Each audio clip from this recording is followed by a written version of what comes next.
प्रभु बहुत प्रसन्न होते हैं।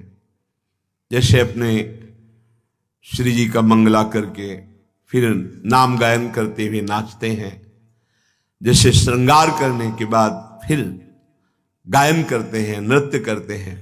कह रहे धन्य है उसका जीवन जो अपने पैरों में घुंघरू बांध करके प्रभु के सामने नाचता है। अपने लोग तो साधारण जन हैं, जो राजा हैं, जिनका महाभागवत नाम के आगे लगता है, मधुकर शाह जी, रोज का नियम था ठाकुर जी के शयन के समय जाकर स्वयं अपने पैरों में नूपुर बांधते और नाचते। एक दिन राजकाज में कुछ थोड़ा विलंब हो गया, गए तो ठाकुर जी का शयन हो गया था। अपना नियम पूरा करना है तो मंदिर के पीछे, ठाकुर जी शयन कर चुके इसलिए सामने नहीं, तो पीछे जाकर के नाचने लगे भाव में भर करके। मंदिर का दरवाजा घूम गया, जिधर नाच रहे थे मंदिर का पीछे का हिस्सा था, पर पूरा मंदिर घूम गया और ठाकुर जी बात सुन रहे। अद्भुत आश्चर्य में कितने ऐसे महाभागवत हुए जो नृत्य के द्वारा भगवान को प्राप्त किया। कोई भी ऐसा भक्त जो नाचा ना हो प्रभु के आगे। यह है जब प्रेम की उमंगन आती है तो गाने का मन करता है, और उमंगन बढ़ती है तो नाचने का मन करता है। कभी नृत्य करता है, कभी गायन करता है, कभी रोता है, कभी हंसता है। वो अपने प्रभु के लिए, प्रभु के लिए नाचना। थोड़ी भी अगर वृत्ति है कि मैं नाच रहा हूं और चार लोग मुझे देख रहे हैं, वो बात दूसरी हो गई। फिर उसके लिए विनोद किया है सेवक जी ने, नाचत अति रसाल ताल न शोभित प्रीत बिनु जन बींधे जंजाल श्री हरिवंश कृपा बिना।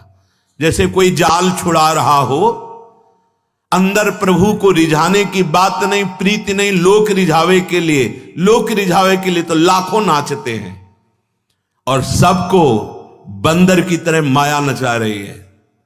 नट मरकटी सबही नचावत राम खगेश वेद जस गावत। वो भगवान की माया। कोई बिरला ऐसा जो सिर्फ प्रभु के लिए नाचता है।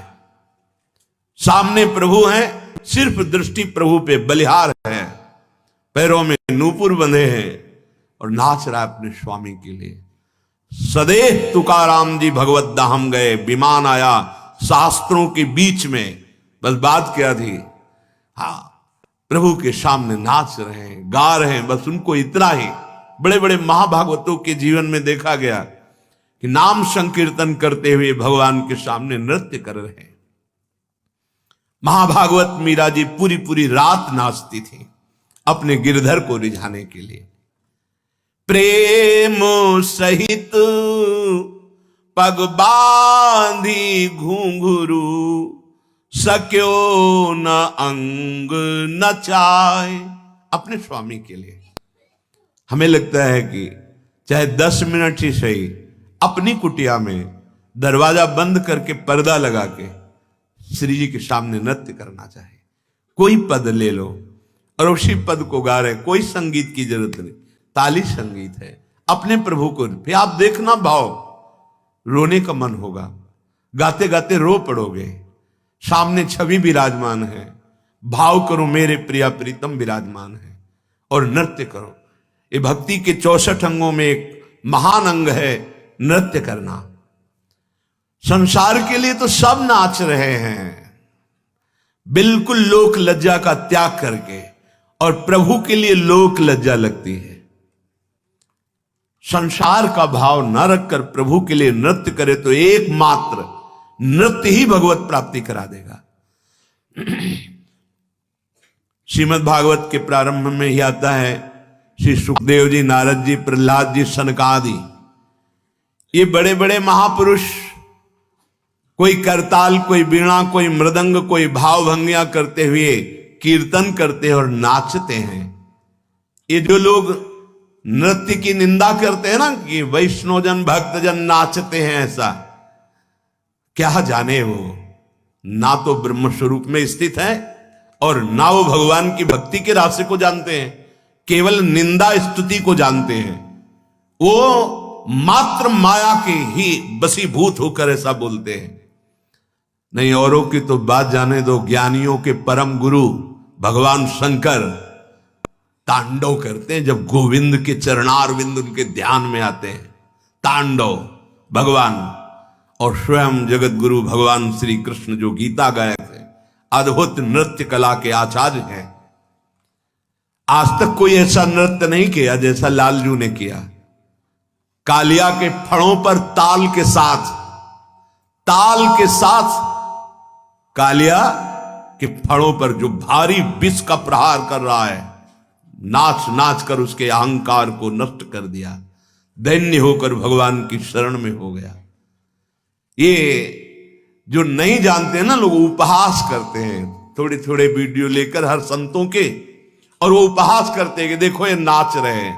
तो तुम्हारा दुर्भाग्य है, तुम माया में नाच रहे हो, वो गोविंद के लिए नाच रहे हैं, वो कृष्ण बोलकर नाच रहे हैं, राधा बोलकर नाच रहे हैं, तुम संसार में नाच रहे हो, ज्ञानी बनते हो।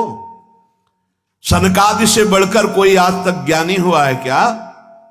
हर समय 5 वर्ष की अवस्था ब्रह्मबोध से छके हुए महापुरुष। सुखदेव जी से बढ़कर वैरागी और ज्ञानी कोई हुआ है क्या?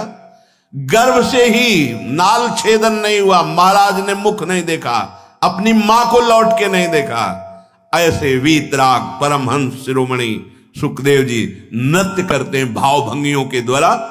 जब भगवान का नाम कीर्तन ये बड़े बड़े महापुरुष कर रहे होते हैं, कोई ताल बजा रहा है, कोई मृदंग बजा रहा है, कोई झांझ बजा रहा है, कोई नृत्य कर रहा है, कोई भाव भंगियां प्रकट कर रहा है।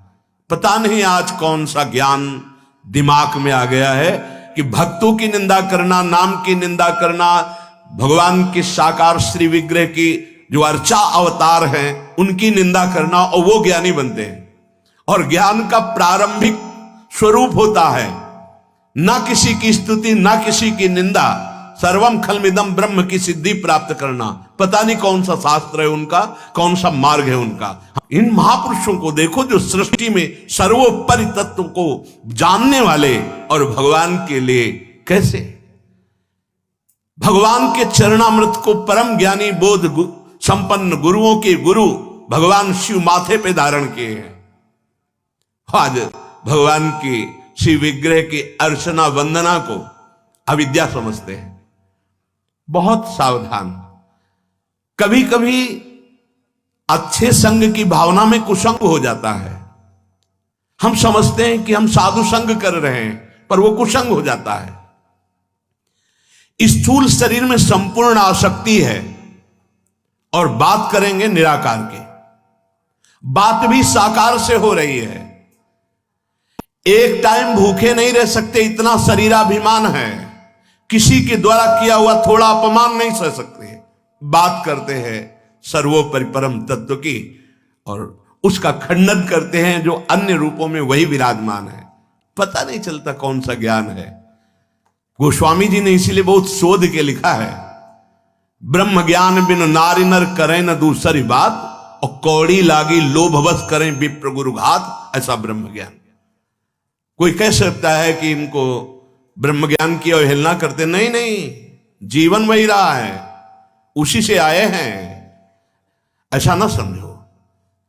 सच्चा ब्रह्म ज्ञान यही है, सर्वम खलमिदम ब्रह्म ने नानास्ति किंचन, किंचन मात्र ब्रह्म के सिवा कुछ नहीं है। अब किसकी निंदा करें, किसकी स्तुति करें, किसका नमस्कार करें, किसका तिरस्कार करें? वही है ना। फिर मौन सच्चिदानंद स्वरूप में स्थित, अगर मुखर तो उसी की महामहिमा का वर्णन, पर ऐसा नहीं होता। एक छोटा सा व्यसन नहीं छोड़ सकते। त्रिभुवन का माया का प्रभाव जिसके हृदय में किंचन मात्र नहीं पड़ता, वो ज्ञान मार्ग का अधिकारी होता है। जिसको किसी भी तरह से कहीं भी आसक्ति नहीं है, कहीं भी, न जगत में न भगत में, पक्का वो जहां बड़े बड़े महान बोध संपन्न हुए, वो वहां बहुत ऊंची स्थिति ज्ञान की। आज शरीर आसक्त हम बात करते हैं ज्ञान की, इसीलिए नाम जप करो तो बुद्धि शुद्ध हो जाएगी, तब आपको पता चलेगा ज्ञान किसे कहते हैं।